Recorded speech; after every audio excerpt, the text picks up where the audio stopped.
Good morning friends, ईडुशाला में आपका स्वागत है। फ्रेंड्स, हम लोग घटना चक्र फ्लो चार्ट नोट्स की सीरीज में विश्व के भूगोल का डिस्कशन कर रहे थे, जिसका ये भाग 2 है। तो चलिए स्टार्ट करते हैं। फ्रेंड्स, स्टार्ट करने से पहले अगर आप चैनल पे नए हैं तो चैनल को सब्सक्राइब कर लें, वीडियो पसंद आने पे लाइक करें, कमेंट करें, और पीडीएफ आपको फ्री प्रोवाइड की जा रही हैं। जितनी भी फ्लो चार्ट की सीरीज में जितनी भी आई हैं उनकी पीडीएफ फ्री में दी जा रही हैं। आप टेलीग्राम से जुड़ जाएं, टेलीग्राम पे वहां पे आपको पीडीएफ मिल जाएगी। तो चलिए स्टार्ट करते हैं। भूकंप भूकंप भूकंप की घटना प्रायः धरातल के नीचे घटित होती है, परंतु प्रत्येक भूकंप समान गहराई पर उत्पन्न नहीं होते। जिस स्थान पर भूकंप की घटना प्रारंभ होती है उस स्थान को भूकंप का मूल कहते हैं। भूतल पर वह बिंदु जो उद्गम केंद्र के समीप होता है वो क्या कहलाता है? वो अधिकेंद्र कहलाता है। तो चलिए देखते हैं। भूकंप 3 प्रकार के होती हैं, पी, एस, एल। तो इसमें पी तरंगे, जिसको हम प्राथमिक अथवा प्रधान तरंगे भी कहते हैं, इसमें सर्वाधिक गति होती है और इसका अन्य नाम अनुदैर्ध्य तरंग भी है। संचरण पृथ्वी के प्रत्येक भाग में ठोस, द्रव, गैस हर अवस्था से ये गुजर सकती है और यह ध्वनि तरंगों के समान व्यवहार करती है। ध्यान रखिएगा, ध्वनि तरंगों के समान पी तरंग व्यवहार करती है। और प्रभाव देखते हैं तो इसका प्रभाव एस और एल मतलब द्वितीयक और धरातलीय तरंगों से कम होता है। तो चलिए आगे है द्वितीयक अथवा गौड़ तरंगे। इनको एस तरंगे भी कहते हैं। इनकी गति प्राथमिक तरंगों मतलब पी तरंगों से कम होती है। इसका अन्य नाम आड़ी व अनुप्रस्थ लहरें हैं। संचरण इसका केवल ठोस में गमन होता है, किंतु तरल या द्रव माध्यम में गुजर नहीं सकती। मतलब द्वितीयक तरंगे या एस तरंगे केवल ठोस माध्यम से जा सकती हैं या गुजर सकती हैं और ये द्रव माध्यम में नहीं गुजर सकती। इसकी विशेषता यह है कि यह प्रकाश तरंगों के समान बिहेव करती है। प्रभाव इसका प्राथमिक तरंगों से कम और एल तरंगों से या धरातलीय तरंगों से कम होता है। अन्य देखते हैं धरातलीय तरंग, इसको एलवेव भी बोलते हैं। तो गति इसकी प्राथमिक और द्वितीयक तरंगों की अपेक्षा कम होती है।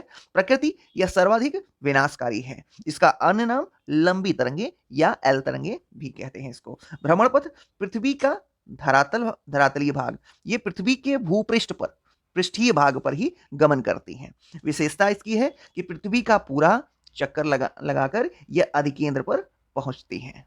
आगे देखते हैं कुछ इंपॉर्टेंट फैक्ट्स हैं। भूकंप अधिकेंद्र सदैव भूकंप मूल के ठीक ऊपर स्थित समकोण पर बनता है। हमेशा भूकंप के फलस्वरूप समुद्र क्षेत्र से उठने वाली तरंगें सुनामी कहलाती हैं। प्रशांत महासागर में भूकंप अथवा ज्वालामुखी में प्रायः प्रभावित क्षेत्र है रिंग ऑफ फायर। भारतीय उपमहाद्वीप का उत्तर पश्चिमी प्रदेश भूकंप ग्रहणशील है, जिसका कारण है प्लेट टेक्टोनिक क्रिया। भारत का भूकंपीय क्षेत्र सम्मिलित किया जाता है मध्य महाद्वीपीय पटक के पेटी के अंतर्गत। आगे देखते हैं भूकंप की उत्पत्ति के आवश्यक दशाएं। सागरीय तथा स्थलीय भाग का मिलन बिंदु, नवीन मोड़दार पर्वतीय क्षेत्र, ज्वालामुखी क्षेत्र और विनाशी प्लेट सीमाओं का अपसरण। आगे देखते हैं भूकंप की तीव्रता से संबंधित कुछ तथ्य। ये समुचित विमुक्त ऊर्जा से इसका आकलन करते हैं। भूकंपीय तरंगों की तीव्रता का मापन सिस्मोमीटर के माध्यम से होता है और भूकंपीय तरंगों की तीव्रता विमुक्त ऊर्जा इसका सूचक होता है और इसको हम मार्केली स्केल से मापते हैं। भूकंप का परिमाण इसके रेक्टर स्केल पर मापा जाता है। घाटियां देखते हैं। घाटियां क्या है? धरातल पर मैदानों, पठारों एवं पर्वतों के बीच भू हलचल, नदियां एवं हिमानियों द्वारा निर्मित अवतलित चट्टानों को घाटी कहा जाता है। विश्व की प्रमुख घाटियां देख लेते हैं और उनकी अवस्थिति। लॉयल घाटी ये फ्रांस में है। सेक्रेट घाटी ये पेरू में है। रेबिट घाटी यूएसए में है। ब्लैकवुड घाटी ऑस्ट्रेलिया में है। स्वात घाटी पाकिस्तान में है। पो घाटी इटली में है। चुंबी घाटी भारत, भूटान, तिब्बत की सीमा पर स्थित है। चितवन घाटी नेपाल में है। आगे देखते हैं राजाओं की घाटी। अवस्थिति इसकी इजिप्ट में है। नील नदी के पश्चिमी किनारे पर यह स्थित है और इसको वादी एल मुल्क के नाम से भी जानते हैं। महत्वपूर्ण तथ्य देख लेते हैं। प्लीजेंट घाटी ये यूएसए में है। सिलिकन वैली ये कैलिफोर्निया यूएसए में है। एब्रो घाटी स्पेन में है। पंजसीर घाटी ये काबुल के उत्तर में अफगानिस्तान में है। टेलर घाटी ये अंटार्कटिका में है। अब देखते हैं शुष्क मरुस्थल या मरुस्थल। मरुस्थल क्या है? तो मरुस्थल पृथ्वी के स्तरीय भाग के शुष्क व अर्ध शुष्क भाग हैं। ये मुख्यतः उपोष्ण उच्च वायुदाब वाले क्षेत्रों में पाए जाते हैं। ऐसा क्षेत्र जहां औसत वार्षिक वर्षण 25 सेंटीमीटर से कम होता है वो मरुस्थल की श्रेणी में आते हैं। अब देखते हैं मरुस्थल दो प्रकार के होते हैं। एक तो उष्ण कटिबंधीय मरुस्थल होते हैं और एक शीतोष्ण कटिबंधीय मरुस्थल होते हैं। जो उष्णकटिबंधीय जो है मरुस्थल हैं वो हमेशा महाद्वीपों के पश्चिमी किनारों पर स्थित पाए जाते हैं और ये 15 से 30 अंश अक्षांश उत्तर में उत्तरी अक्षांश और दक्षिण में 15 से 30 अंश दक्षिणी अक्षांश के मध्य व्यापारिक पवन पेटी के मध्य पाए जाते हैं। ध्यान रखिएगा कि जो उष्णकटिबंधीय मरुस्थल है ये महाद्वीपों के पश्चिमी किनारों पर और 15 से 30 डिग्री उत्तरी अक्षांश उत्तर में और 15 से 30 डिग्री दक्षिणी अक्षांश दक्षिण में व्यापारिक पवन पेटी के मध्य पाए जाते हैं। और शीतोष्ण कटिबंधीय मरुस्थल ये उत्तर में 30 अंश से 60 अंश उत्तरी अक्षांश और दक्षिण में भी 30 अंश से 60 अंश दक्षिणी अक्षांश के मध्य पाए जाते हैं। और शीतोष्ण कटिबंधीय मरुस्थल के एग्जांपल गोबी मरुस्थल ये मंगोलिया और चीन में है और पेंटागोनिया मरुस्थल जो अर्जेंटीना और चिली के मध्य विस्तृत है ये मुख्य रूप से है। अब देखते हैं सहारा मरुस्थल। सहारा मरुस्थल विश्व का सबसे बड़ा ईतर ध्रुवीय मरुस्थल है। अवस्थिति इसकी उत्तरी अफ्रीका में है। क्षेत्रफल याद करने की जरूरत नहीं। विस्तार इसका देख लीजिए, इंपॉर्टेंट है, कई बार पूछ लेता है। सहारा मरुस्थल का विस्तार अल्जीरिया, चाड, मिस्र, लीबिया, माली, मारितानिया, मोरक्को, नाइजर, सूडान, ट्यूनीशिया और पश्चिमी सहारा में पाए जाते हैं। यह विस्तृत है। आटागामा मरुस्थल ये विश्व का सबसे बड़ा शुष्क मरुस्थल है और ये पेरू और चिली के मध्य विस्तृत है। प्रमुख खनिज भंडार यहाँ पे सोडियम नाइट्रेट और तांबा पाया जाता है। ध्यान रखिए आटागामा मरुस्थल में सोडियम नाइट्रेट और तांबा पाया जाता है। आगे देखते हैं थार मरुस्थल। थार मरुस्थल इसका अन्य नाम ग्रेट इंडियन डेजर्ट भी है। इसका विस्तार पश्चिमी भारत दक्षिण पूर्वी पाकिस्तान में है। विशेषताएं क्या है इसकी कि विश्व का सर्वाधिक जनसंख्या वाला मरुस्थल यही है। जनसंख्या घनत्व वाला भी विश्व का सर्वाधिक जनसंख्या घनत्व वाला मरुस्थल भी यही है और दक्षिण एशिया का सबसे बड़ा मरुस्थल थार मरुस्थल है। अगला है घास के मैदान। देख लेते हैं। इसमें घास के मैदान भूमध्य रेखीय क्षेत्र से लेके ध्रुवीय क्षेत्रों तक पाए जाते हैं और ये जैसे भूमध्य रेखा से ध्रुवों की तरफ बढ़ते हैं वैसे वैसे घास की प्रकृति में भी अंतर पाया जाता है और इसी प्रकृति के हिसाब से इसको दो वर्गों में विभाजित किया गया। एक उष्णकटिबंधीय घास का मैदान और दूसरा शीतोष्ण कटिबंधीय घास का मैदान। तो उष्ण कटिबंधीय देख लेते हैं कि उष्ण कटिबंधीय घास के मैदान क्या है। ये घास के मैदान जो भूमध्य रेखीय प्रदेश के उत्तर व दक्षिण में लगभग 10 से 25 अंश अक्षांशों के बीच पाए जाते हैं वो उष्णकटिबंधीय घास के मैदान कहलाते हैं। और वैसे में घास के मैदान जो लगभग 30 अंश से 45 अंश अक्षांश के मध्य पाए जाते हैं वो शीतोष्ण घास के मैदान कहलाते हैं। तो चलिए अब घास के मैदान देख लेते हैं कौन कौन से कहाँ है। चलिए तो टुंड्रा वनस्पति ये आर्कटिक क्षेत्र में जितने भी हैं देख लीजिए ऊपर शीत क्षेत्र में। उसके बाद पेरी उत्तरी अमेरिका, लानोस वेनेजुएला, सिल्वास ये Amazon basin, pampas Argentina, campos ये ब्राजील में पाए जाते हैं। विल्ड दक्षिण अफ्रीका में, सवाना मध्य अफ्रीका में या पूर्वी अफ्रीका में, पुस्टाज इसको यूरोप भी बोल सकते हैं आप और हंगरी भी बोल सकते हैं। देश में की बात होगी तो Hungary otherwise Europe. Steppe Europe और एशिया के मध्य पाया जाता है तो इसको हम यूरेशिया भी कह सकते हैं। मंचूरियन घास का मैदान ये चाइना और मंगोलिया के क्षेत्र में विस्तृत है। डाउन्स ऑस्ट्रेलिया में विस्तृत है। चलिए आगे देखते हैं घास के मैदान और महाद्वीपीय क्षेत्र। लानोस दक्षिण अमेरिका, स्टेपी यूरेशिया, पेरीज उत्तरी अमेरिका, वेल्ड दक्षिण अफ्रीका, कैंपास दक्षिण पूर्व ब्राजील, पंपास अर्जेंटीना, ब्राजील और उरुग्वे, सिल्वास अमेजन बेसिन। कुछ इंपॉर्टेंट फैक्ट्स देखते हैं। ऑस्ट्रेलिया में पाया जाने वाला शीतोष्ण कटिबंधीय घास का मैदान है डाउन्स। सवाना घास मैदान मुख्यतः फैले हैं पूर्वी अफ्रीका में। पेरीज, पंपास, वेल्ड, स्टेपीज, डाउन्स ये शीतोष्ण कटिबंधीय घास के मैदान के उदाहरण हैं। कौन कौन से, फिर से सुन लीजिए। पेरी, पंपास, वेल्ड, स्टेपीज और डाउन्स ये शीतोष्ण कटिबंधीय घास के मैदान के उदाहरण हैं। ओरिनिक बेसिन वेनेजुएला और कोलंबिया, ब्राजील, वेलीज और होंडुरास के अतिरिक्त भारत के दक्षिणी भागों में पाए जाने वाले घास के मैदान सवाना घास मैदान कहलाते हैं। उत्तरी गोलार्ध में अवस्थित या उत्तरी गोलार्ध में स्थलीय विस्तार अधिक होने के कारण वह मैदान जिसका विस्तार कहीं कहीं 50 अंश अक्षांशों तक पाया जाता है उसे हम शीतोष्ण कटिबंधीय घास के मैदान कहते हैं। फिर से सुन लीजिए। उत्तरी गोलार्ध में स्थलीय विस्तार अधिक होने के कारण वह मैदान जिसका विस्तार कहीं कहीं 50 अंश उत्तरी अक्षांश तक भी पाया जाता है उसे हम शीतोष्ण कटिबंधीय घास का मैदान कहते हैं। अब देख लेते हैं विश्व के देश व उनकी सीमाएं। हॉर्न ऑफ अफ्रीका, ये बहुत इंपॉर्टेंट है, इनको सारे को सबको ध्यान रखिएगा, ये सारे बहुत इंपॉर्टेंट हैं। हॉर्न ऑफ अफ्रीका, इसमें 4 देश आते हैं, सोमालिया, जिबूती, इरिट्रिया और इथोपिया। आगे देखते हैं स्कैंडिनेवियन प्रायद्वीप के अंतर्गत कौन कौन से आते हैं, तो इसमें नॉर्वे है, स्वीडन है और उत्तरी फिनलैंड का हिस्सा आता है। आगे देखते हैं अफगानिस्तान की सीमा साझा करने वाले देश, ये इस समय तो सबसे ज्यादा इंपॉर्टेंट है, कोई ना किसी ना किसी एग्जाम में पूछा ही जाएगा ये। तुर्कमेनिस्तान, देख लीजिए इसको उत्तर दक्षिण में दिया हुआ है। उत्तर में देखते हैं अफगानिस्तान के उत्तर में 3 देश हैं, तुर्कमेनिस्तान, उज्बेकिस्तान और तजाकिस्तान। तौत इसको बोल सकते हैं, तौत। उत्तर पूर्व में देखेंगे तो चीन और भारत स्थित है। पश्चिम में देखेंगे तो ईरान स्थित है। दक्षिण एवं दक्षिण पूर्व में देखेंगे तो पाकिस्तान एवं जो है स्थित है। ग्रेट ब्रिटेन में सम्मिलित है, तो ग्रेट ब्रिटेन में वेल्स, स्कॉटलैंड सम्मिलित हैं और इंग्लैंड।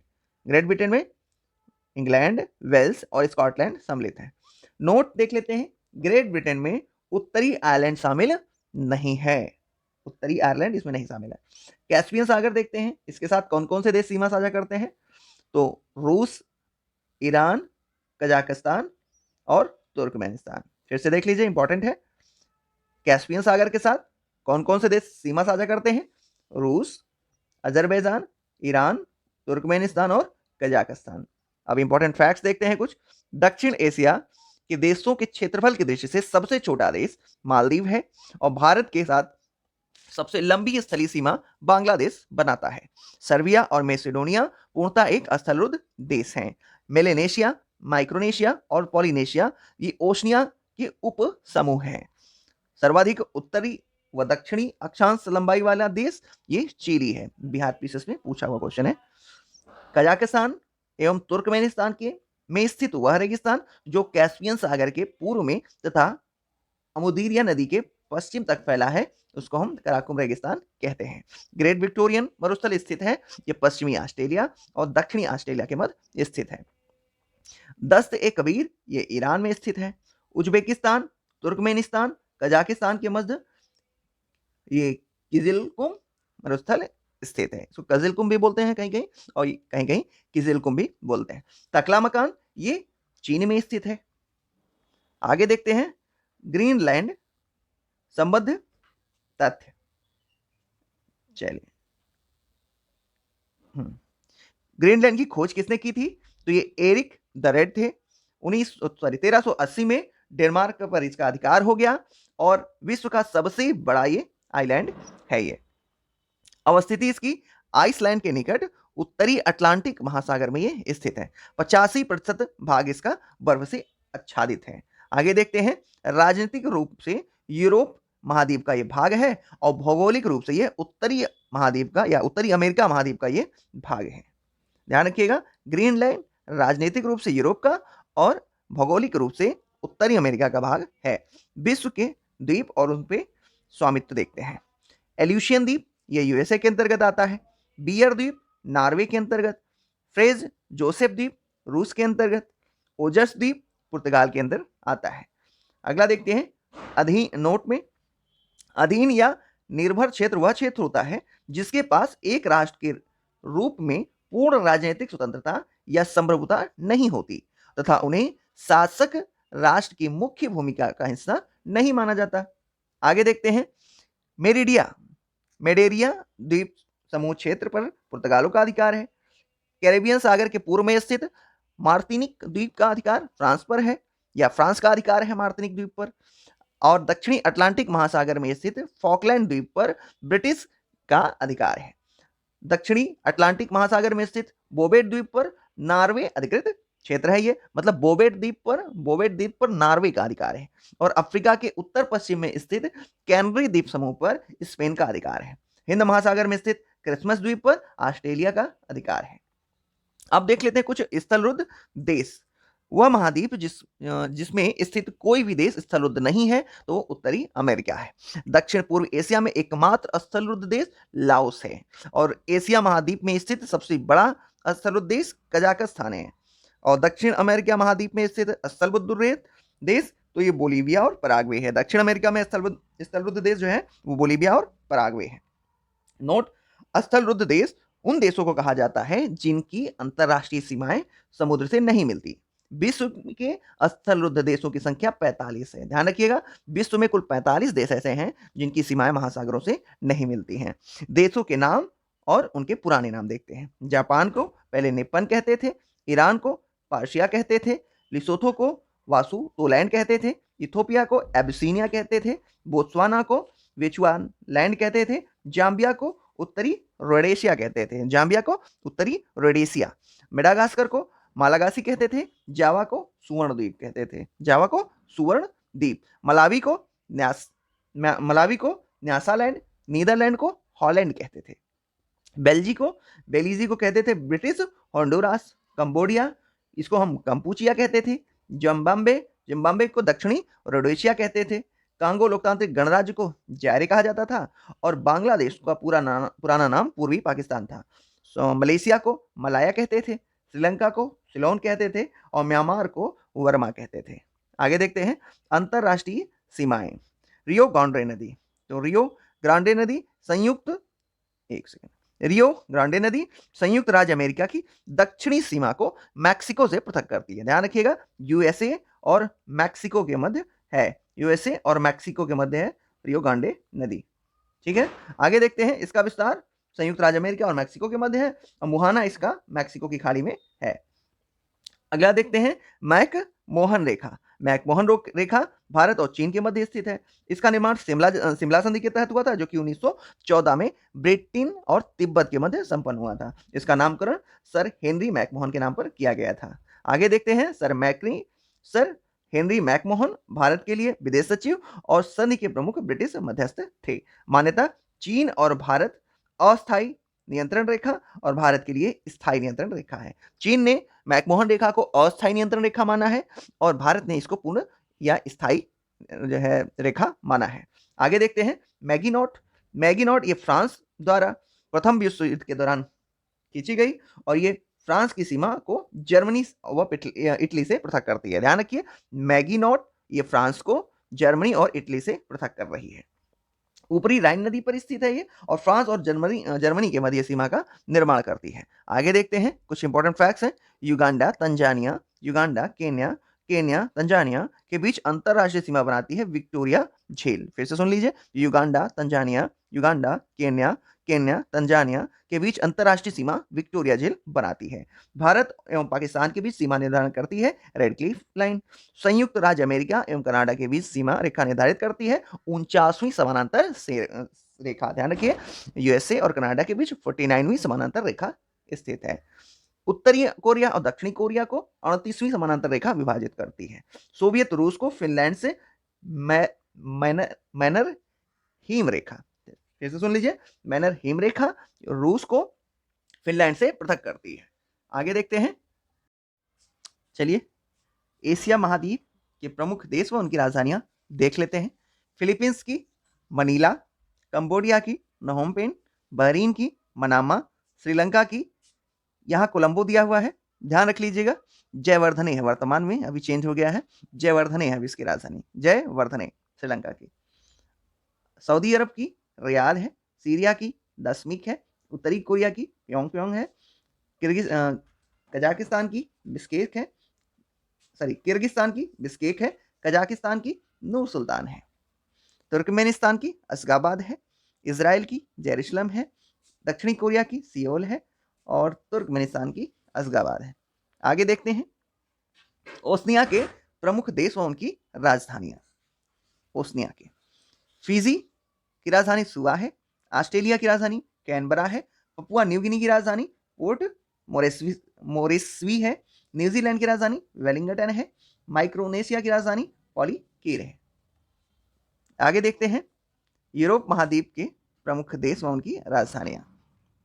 आयरलैंड की डबलिन है, बेलारूस की मिन्स्क है, डेनमार्क की कोपेनहेग है, बेल्जियम की ब्रुसेल्स है, जर्मनी की बर्लिन है, फिनलैंड की हेलेंस्की है, पुर्तगाल की लिस्बन है और नॉर्वे की राजधानी ओस्लो है। तो पुर्तगाल की लिस्बन और नॉर्वे की ओस्लो। आगे देखते हैं कनाडा की राजधानी। अब देख लेते हैं उत्तरी अमेरिका में और कैरेबियन सागरीय क्षेत्रों की। कनाडा की ओटावा, निकारागुआ की मानागुआ, मैक्सिको की मैक्सिको सिटी, क्यूबा की हवाना और होंडुरास की तेगुसिगल्पा, होंडुरास की तेगुसिगल्पा, यूएसए की वाशिंगटन डीसी। ब्राजील, अब दक्षिण अमेरिका के देख लेते हैं। ब्राजील की ब्रासिलिया, बोलीविया की लापाज, अर्जेंटीना की ब्यूनस आयर, इक्वेडोर की क्विटो और पेरू की लीमा। आगे देख लेते हैं अफ्रीका महाद्वीप के प्रमुख देश और उनकी राजधानियां। केन्या की नैरोबी, युगांडा की कंपाला, घाना की अक्रा, मिस्र की काहिरा, सोमालिया की मोगादिशु, तंजानिया की डोडोमा और जाम्बिया की लुसाका, सेशल्स की विक्टोरिया, दक्षिण अफ्रीका की केप टाउन या प्रिटोरिया, बोत्सवाना की गोबोरोन। अब देख लेते हैं कुछ इंपॉर्टेंट फैक्ट्स। दक्षिण अफ्रीका के उत्तर पश्चिमी प्रांत में एटलांटिस नदी एवं पिलानेसबर्ग पर्वत के मध्य सन सिटी स्थित है। अर्घानदाब नदी के तट पर कंधार शहर अफगानिस्तान, ध्यान रखिएगा, फिर से सुन लीजिए, अर्घानदाब नदी के तट पर स्थित कंधार शहर अफगानिस्तान के दक्षिण पूर्व में पाकिस्तान की सीमा पर स्थित है। कोडियोस नदी के तट पर निकोसिया, जो कि साइप्रस की राजधानी है, स्थित है।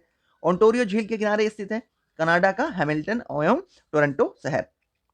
विश्व की सर्वाधिक ऊंचाई पर स्थित नगरों में से एक है लहासा, तिब्बत का विश्व की सबसे ऊंचाई पर स्थित है। अब देख लेते हैं भौगोलिक उपनाम। विश्व के ऐसे देश जो अपनी भौगोलिक स्थिति और जलवायु के कारण भौगोलिक उपनाम से पहचाने जाते हैं। देख लेते हैं पक्षियों का महाद्वीप, ये दक्षिण अमेरिका है। पूर्वी समुद्र की स्वामिनी श्रीलंका है। श्वेत हाथियों की भूमि थाईलैंड, नहरों का शहर वेनिस, जो कि इटली में है, और प्रातःकालीन स्थल कोरिया, झीलों की वाटिका फिनलैंड।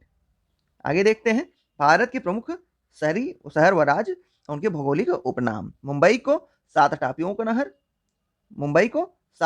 का नहर या भारत का प्रवेश द्वार कहते हैं। अहमदाबाद को भारत का मैनचेस्टर, मंसूरी को पर्वतों की रानी और कोचिन को अरब सागर की रानी और पूर्व की वेनिस कहा जाता है। केरल को मसालों का बगीचा, अमृतसर को स्वर्ण मंदिर का शहर कहा जाता है। आगे देखते हैं प्रमुख भौगोलिक उपनाम। नहरों का देश पाकिस्तान, 5 नदियों का भूमि पंजाब, भारत का स्विट्जरलैंड कश्मीर। भारत की नदियों के उपनाम। बिहार का शोक कोसी, बंगाल का शोक दामोदर, उत्तर भारत की अर्थव्यवस्था का मेरुदंड ये गंगा नदी को कहते हैं। आगे देखते हैं स्वर्णिम पैगोडा का देश म्यांमार को, पवित्र भूमि के नाम से फिलिस्तीन और जेरूसलम को जानते हैं। धूम्रनगर के नाम से शिकागो यूएसए को जानते हैं। स्वर्णद्वार का नगर, इस सैन फ्रांसिस्को शहर को स्वर्णद्वार का नगर कहते हैं। पर्ल ऑफ साइबेरिया की संज्ञा बैकाल झील को दी गई है। यूरोप का तेल की राजधानी एडवर्डीन को कहते हैं। छोटा नागपुर की रानी नेतरहाट झारखंड को कहा जाता है। नदियों का देश बांग्लादेश को कहा जाता है। ध्यान रखिएगा, नदियों का देश बांग्लादेश। प्रशांत महासागर। अब देखते हैं प्रमुख महासागर। प्रशांत महासागर का विस्तार 165.2 मिलियन वर्ग है। आर्कटिक का 106.4 मिलियन, हिंद महासागर का 73.6 मिलियन, आर्कटिक महासागर का 2.6 से 18.6 मिलियन के मध्य है। आगे देखते हैं, तो इसी के हिसाब से आप इनका क्षेत्रफल भी देख सकते हैं। क्षेत्रफल दिया हुआ तो कौन बड़ा कौन छोटा है क्लियर कर सकते हैं। सबसे बड़ा ये हो गया और सबसे छोटा ये हो गया। चलिए आगे देखते हैं, ज्यामितीय वक्र। ये प्रीलिम्स में कुछ खास क्वेश्चन इससे बनते नहीं है। इसमें आप इनकी स्थिति को देख लीजिए और समझ लीजिए कहाँ क्या है, इसको क्या कह रहे हैं, पॉज करके आप देख सकते हैं, कुछ है नहीं खास। अब देखते हैं, सेम चीज यहाँ भी है। ये क्या है इधर देख लीजिए, यहाँ आपके प्रीलिम्स से क्वेश्चन खास नहीं बनते हैं। वह क्षैतिज रेखा जिसके सहारे ऊंचाइयों और गहराइयों की माप की जाती है उसको हम डेटम रेखा कहते हैं। पृथ्वी की सतह के कुल क्षेत्रफल पर पानी से ढका भाग लगभग 2/3 है। महासागरीय नीतल का सबसे विस्तृत भाग गहरे सागरी मैदान है और 90 ईस्ट रीज ये हिंद महासागर में स्थित है। ध्यान रखिए 90 ईस्ट रीज हिंद महासागर में स्थित है। हमारे उपग्रह में मृत जल की सर्वाधिक मात्रा महाद्वीप और पर्वतीय हिमनदियों में स्थित है। तो फिर से सुन लीजिए, हमारे उपग्रह में मृदु जल की सर्वाधिक मात्रा महाद्वीपीय एवं पर्वतीय हिम नदियों में स्थित है। और महाद्वीपीय मग्न तट, अब देख लेते हैं, सागर के नितल के 4 प्रमुख उच्चावच, ये महाद्वीपीय मग्न तट, महाद्वीपीय मग्न ढाल, गहरा सागरी मैदान और महासागरीय गर्त। आगे देखते हैं, विश्व के प्रमुख सागर। पृथ्वी की सतह पर लगभग 70% से अधिक क्षेत्र पर फैला सागर खारे पानी की एक सतत निकाय है।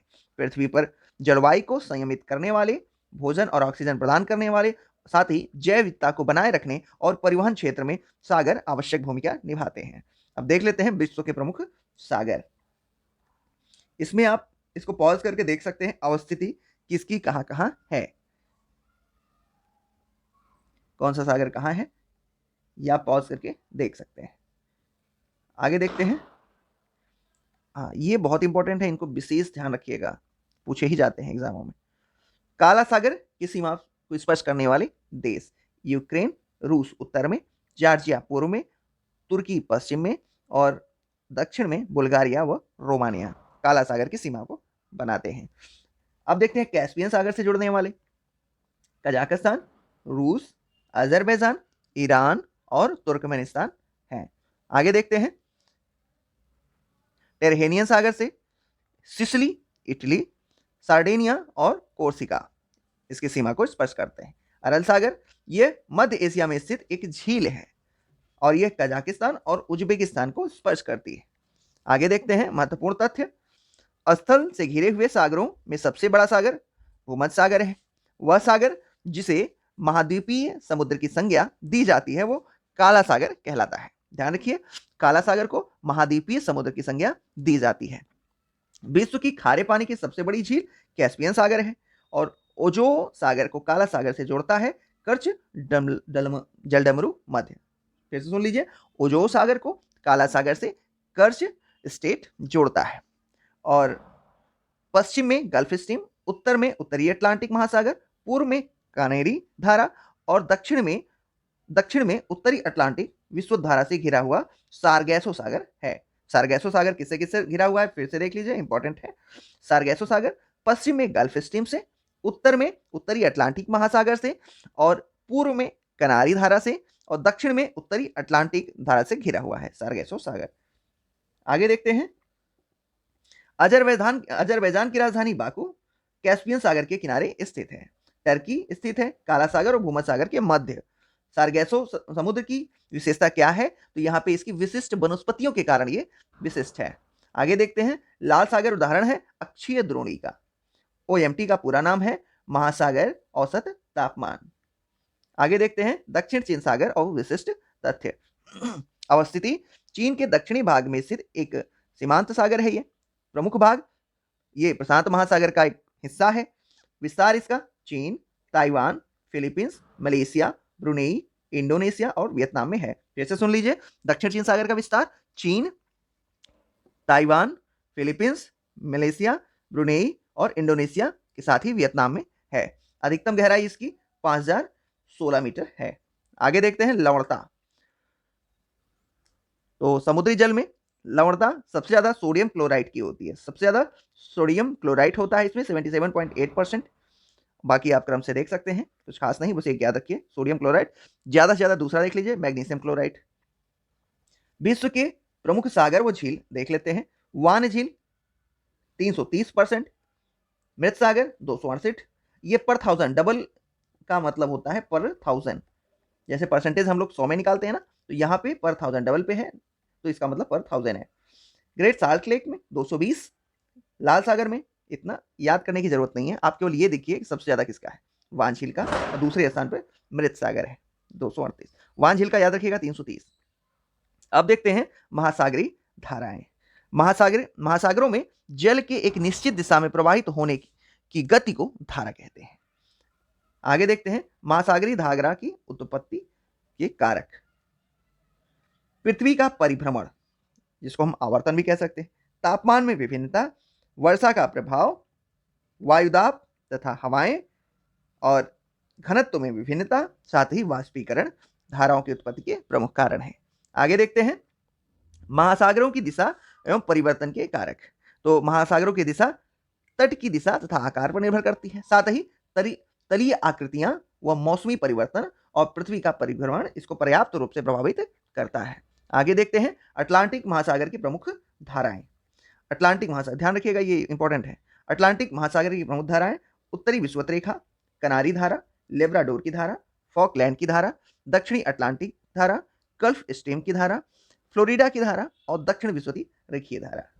इसमें से आप छोड़ दीजिए, इनको ये छोड़ दीजिए, कनारी, Labrador, Falkland, gulf stream, Florida, याद रखिए 5, ये अटलांटिक महासागर की। अच्छा हाँ, नॉर्वे की धारा और बेंगुएला की धारा, तो ध्यान रखिए बेंगुला की धारा और नॉर्वे की धारा मोस्ट इंपॉर्टेंट है, बेंगुला याद रखिएगा। प्रशांत महासागर की धाराएं देख लेते हैं। पूर्वी ऑस्ट्रेलिया धारा, एल्यूशियन धारा, क्यूरोशियो की धारा, ओयोशियो की धारा, क्यूराइल धारा, कैलिफोर्निया की धारा, पेरू व हम्बोल्ट की धारा महत्वपूर्ण है। आगे देखते हैं हिंद महासागर की धारा, पश्चिमी ऑस्ट्रेलियाई धारा, पछुआ पवन प्रवाह, विषुवत रेखीय धारा, मोजाम्बिक की धारा और अगुलहास की धारा। ये गर्म है, ये ठंडी है। ठंडी में पश्चिमी ऑस्ट्रेलियाई धारा है और पछुआ पवन प्रवाह है। गर्म में विषुवत रेखीय धारा है, मोजाम्बिक की धारा और अगुलहास धारा। इसमें सबसे ज्यादा एक है अगुलहास, यही एक याद रखिएगा जरूर से जरूर, अगुलहास की धारा हिंद महासागर की। महागर्त, महासागरीय गर्त। महासागरीय गर्त महासागरों के सबसे गहरे भाग होते हैं, जो महासागरीय नितल के लगभग 7% भाग पर फैले होते हैं। इनकी स्थिति प्रायः तट के सहारे पर्वतीय मेखलाओं के समान मिलती है। चलिए उत्तरी प्रशांत महासागर के प्रमुख गर्त देखते हैं। मेरियाना गर्त, क्यूराइल, एल्यूशियन और जापान, ये उत्तरी प्रशांत महासागर के गर्त हैं। मेरियाना, क्यूराइल, एल्यूशियन और जापान। दक्षिणी प्रशांत महासागर के गर्त देखते हैं। टोंगा, कमडिक, आटाकामा और कर्मेडिक। फिर से सुन लीजिए, टोंगा, कमडिक, आटाकामा और कमडेक, ये प्रशांत महासागर के गर्त हैं। अटलांटिक महासागर के गर्त देख लीजिए। प्यूर्टोरिको, ये उत्तरी अटलांटिक महासागर में। सैंडविच गर्त, ये दक्षिणी अटलांटिक में।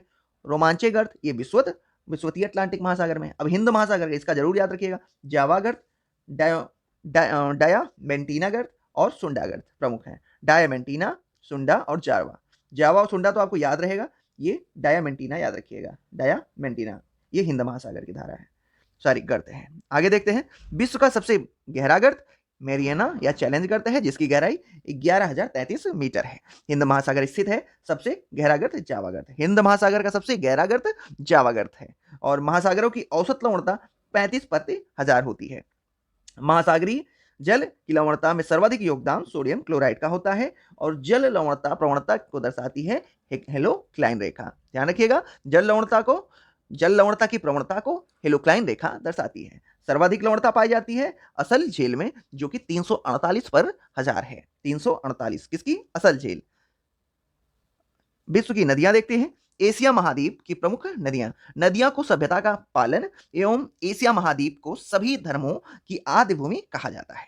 यहाँ की दलजला फरात नदियों की घाटी में मेसोपोटामिया का सभ्यता एवं सिंधु नदी घाटी में सैंधव सभ्यता ने जन्म लिया था। तो चलिए देखते हैं इन नदियों को क्रमशः। यांगटीसी नदी, ये एशिया की सबसे लंबी नदी है।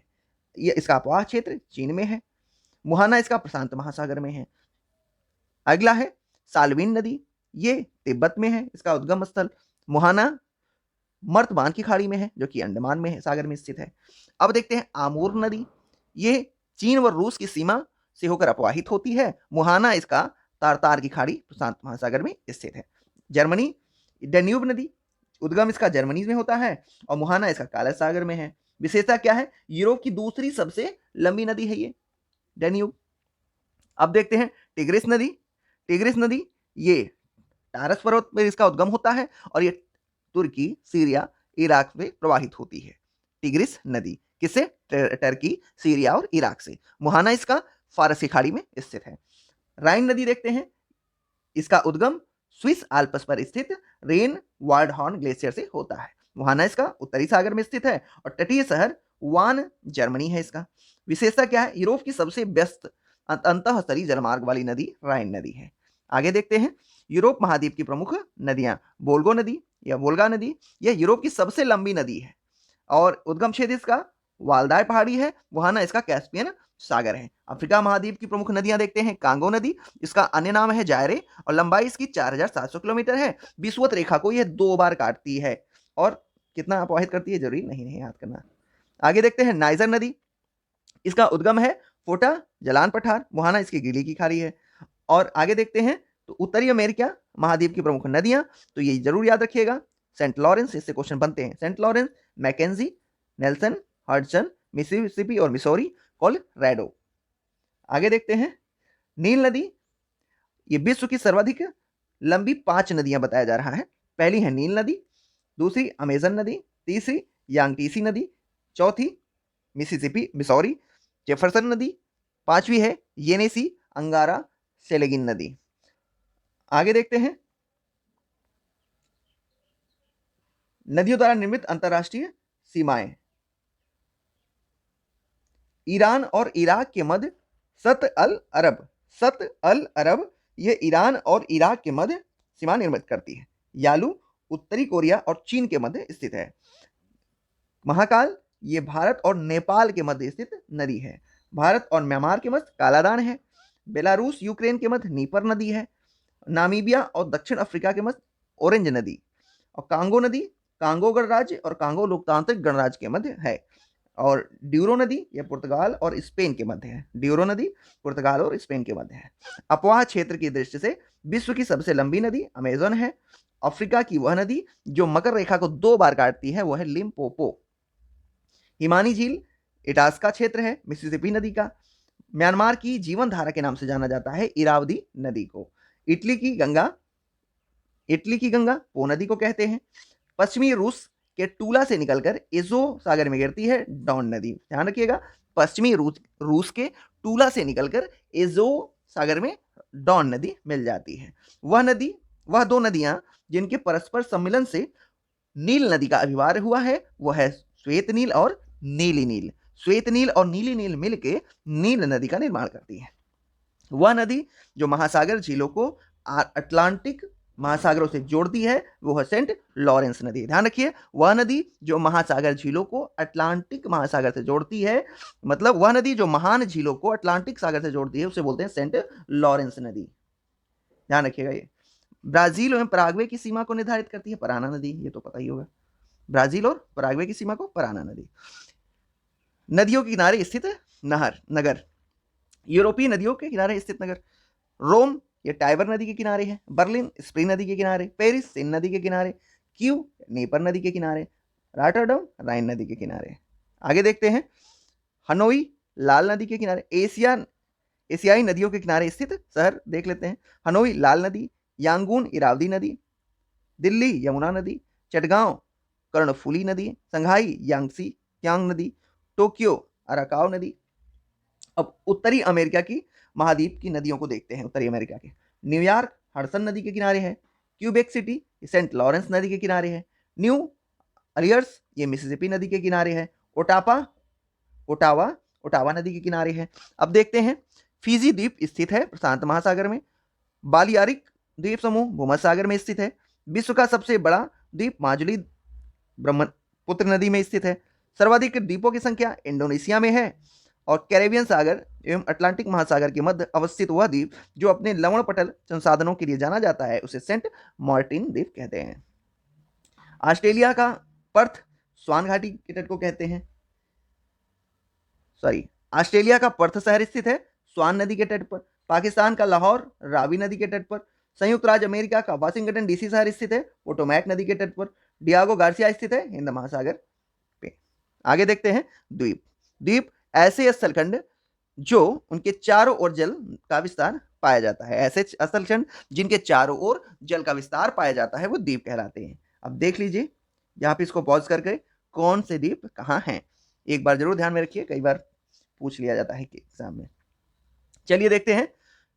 ग्रीनलैंड भौगोलिक स्थिति इसकी उत्तरी अमेरिका महाद्वीप में है और विश्व का बृहत्तम द्वीप है। डेनमार्क के अधीन है ये और राजधानी इसकी नूक है और क्षेत्रफल की आवश्यकता नहीं है।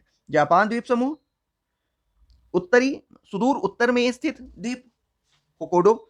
जापान द्वीप में सबसे उत्तर में स्थित है होकोडो और मध्यवर्ती भाग में स्थित है होन्सु, और ये होन्सु जापान का सबसे बड़ा द्वीप है। बिहार 66वीं में पूछा गया क्वेश्चन है। दक्षिण पश्चिमी भाग में स्थित सुकोकू और क्यूसू। दक्षिण पश्चिम में सुकोकू और क्यूसू। आगे देखते हैं। इंडोनेशिया ब्रुनोई द्वीप समूह का विस्तार कहां कहां है? इंडोनेशिया, मलेशिया और ब्रुनोई में। कालीमंतर जिस नदी का अंग है वो है बोर्नियो। विश्व के दूसरे तथा तीसरे सबसे बड़े द्वीप हैं क्रमशः न्यूगिनी और बोर्नियो। विश्व का दूसरा सबसे बड़ा न्यूगिनी और तीसरा सबसे बड़ा महाद्वीप बोर्नियो है। विश्व का चौथा सबसे बड़ा महाद्वीप मेडागास्कर अफ्रीका महाद्वीप में स्थित है। अब देखते हैं झीलें और जलप्रपात। झीलें सामान्य रूप से झील भूतल के वे विस्तृत गड्ढे होते हैं जिनमें जल भरा होता है और इस प्रकार झील स्थल के आंतरिक भाग में स्थित जलपूर्ण गर्त होते हैं। आगे देखते हैं। सात महाद्वीपों की सबसे बड़ी झील, सातों महाद्वीपों की सबसे बड़ी झील कौन सी है? एशिया की कैस्पियन महासागर, अफ्रीका की विक्टोरिया झील, ऑस्ट्रेलिया की आयर झील, यूरोप की लडोगा झील, उत्तरी अमेरिका की सुपीरियर झील, दक्षिण अमेरिका की टिटिकाका झील और अंटार्कटिका की वोस्टोक झील। अब देखते हैं विश्व के क्षेत्रफल की दृष्टि से विश्व के 5 सबसे बड़ी झीलें, क्षेत्रफल की दृष्टि से, सतह के क्षेत्रफल की दृष्टि से। कैस्पियन सागर, सुपीरियर, विक्टोरिया, हॉर्न और मिशिगन, ये सबसे बड़ी है। सबसे बड़ी कैस्पियन है, उसके बाद सुपीरियर, फिर विक्टोरिया, फिर हॉर्न और फिर Michigan. Thunder Bay Canada, Superior Duluth America, Superior नदी के किनारे स्थित शहर है थंडर वे कनाडा में, डुलुथ संयुक्त राज्य अमेरिका में। ओंटारियो टोरंटो और हैमिल्टन शहर इसके किनारे स्थित है। मिशिगन के किनारे शिकागो शहर है। ईरी टोलेडो संयुक्त राज्य अमेरिका, क्वेवलैंड संयुक्त राज्य अमेरिका, बफेलो संयुक्त राज्य अमेरिका, हॉर्न नदी के किनारे लवास संयुक्त राज्य अमेरिका, कैसविले संयुक्त राज्य अमेरिका। आगे देखते हैं विश्व की 5 सबसे गहरी झीलें। तो विश्व की सबसे गहरी झील 5 याद करने की जरूरत नहीं, आप पहली और दूसरी याद रखिए बस। विश्व की सबसे गहरी झील बैकाल है और दूसरे स्थान पर टांगानिका है। आपको 5 याद करनी है तो पहुंच करके याद कर लीजिए। विश्व की प्रमुख झीलें, यहां पे आप इसको पॉज करके झीलों की अवस्थिति को देख सकते हैं और आपको देखना भी चाहिए।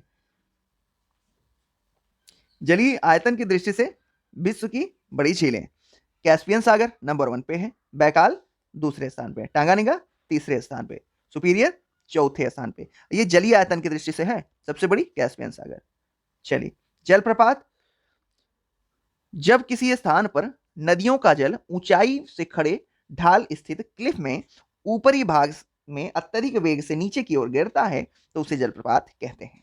आगे देखते हैं साल्टो एंजल जलप्रपात। विशेषता क्या है? विश्व की सबसे ऊंचा जलप्रपात है ये, और ये वेनेजुएला में रियो करोनी नदी में स्थित है। ऊंचाई इसकी 979 मीटर है।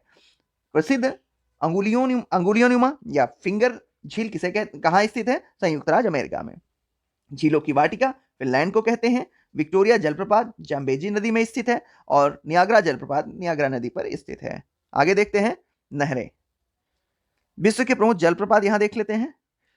रिबन जलप्रपात कैलिफोर्निया में है। नियाग्रा जलप्रपात यूएसए और कनाडा के मध्य स्थित है। ब्राउनी जलप्रपात न्यूजीलैंड में स्थित है, ब्राउनी न्यूजीलैंड। टुगोल जलप्रपात दक्षिण अफ्रीका, टुगोला जलप्रपात दक्षिण अफ्रीका, टुगोला दक्षिण अफ्रीका। नहरें देख लेते हैं। स्वेज नहर विश्व की सबसे बड़ी कृत्रिम नहर है ये, और इस सिनाई प्रायद्वीप मिस्र अफ्रीका में ये स्थित है।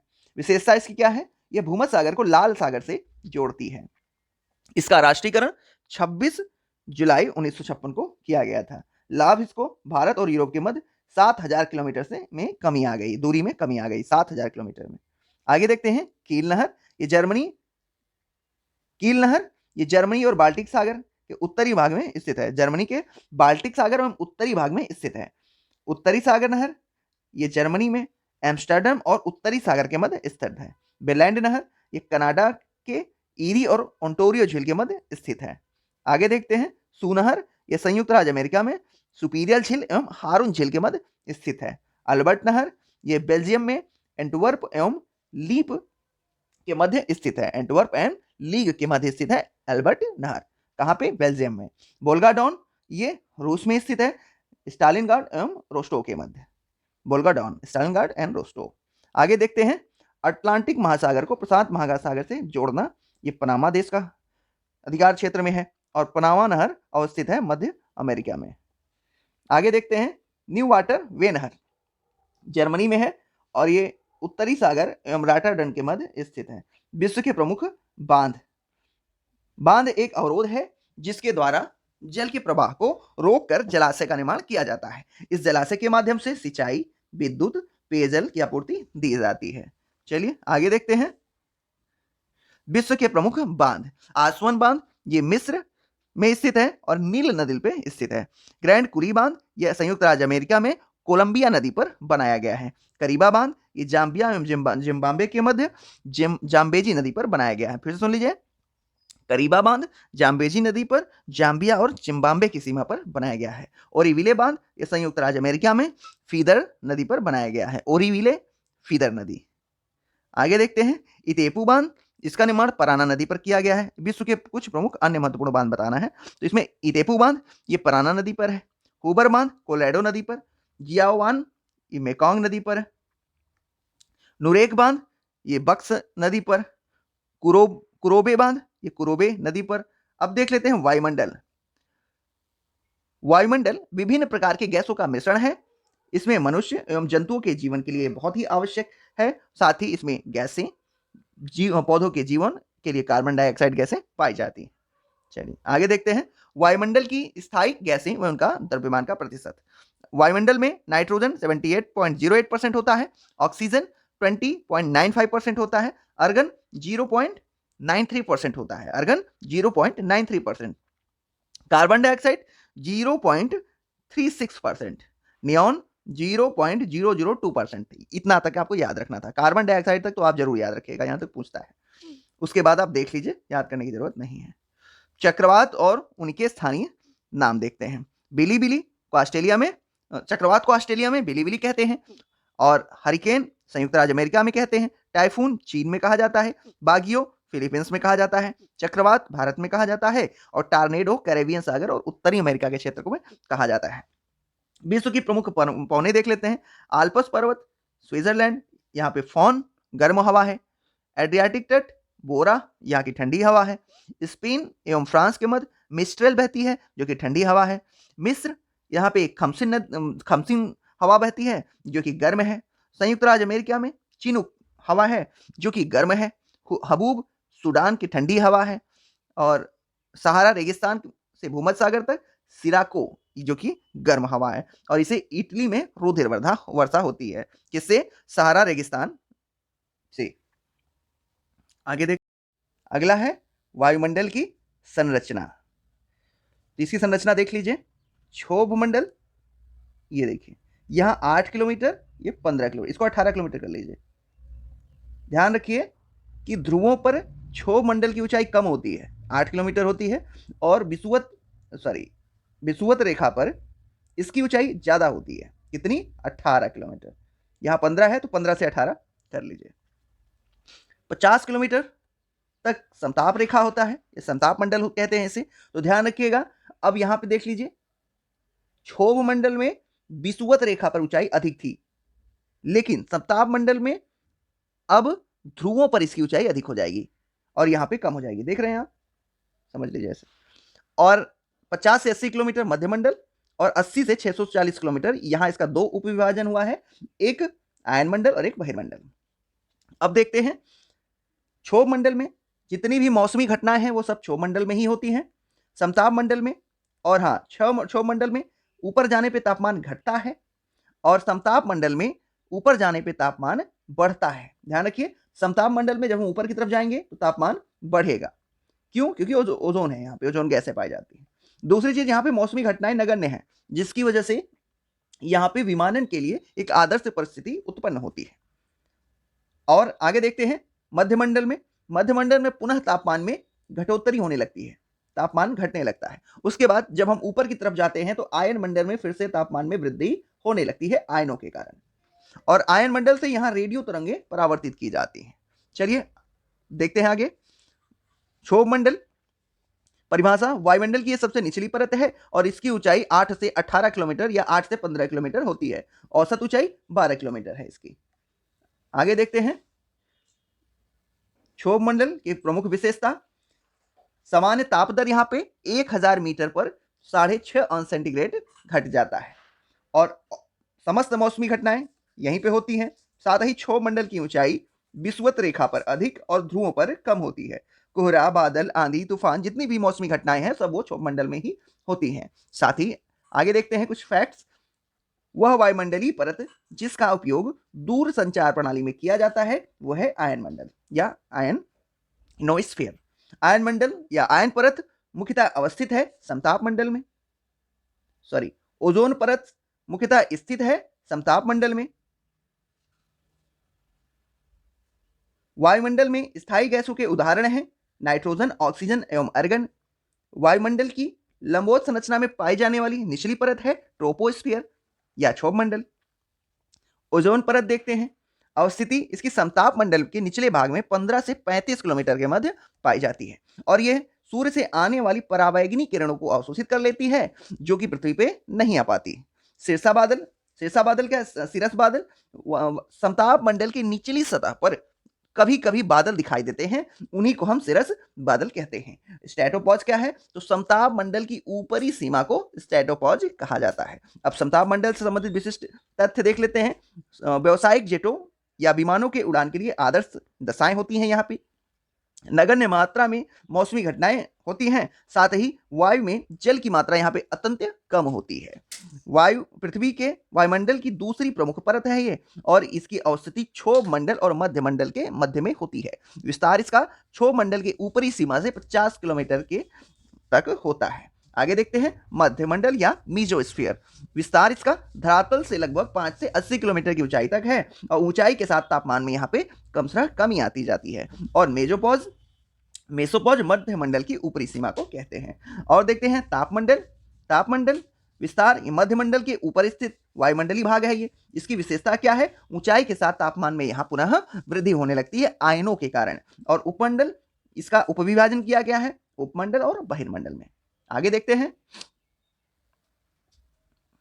आयन मंडल। इसका विस्तार 80 से 640 किलोमीटर के मध्य पाया जाता है और आयन मंडल में विभिन्न परतें विद्यमान होती हैं। एक डी परत है, डी परत, ई परत, एफ, जी परत। अब देख रहे हैं इनका क्या कार्य है। जो ई परत है वो न्यून आवृत्ति वाली रेडियो तरंगों को परावर्तित करती है। ई परत जो है, ई परत उच्च आवृत्ति वाली रेडियो तरंगों को परावर्तित करती है और पृथ्वी पर भेजती है।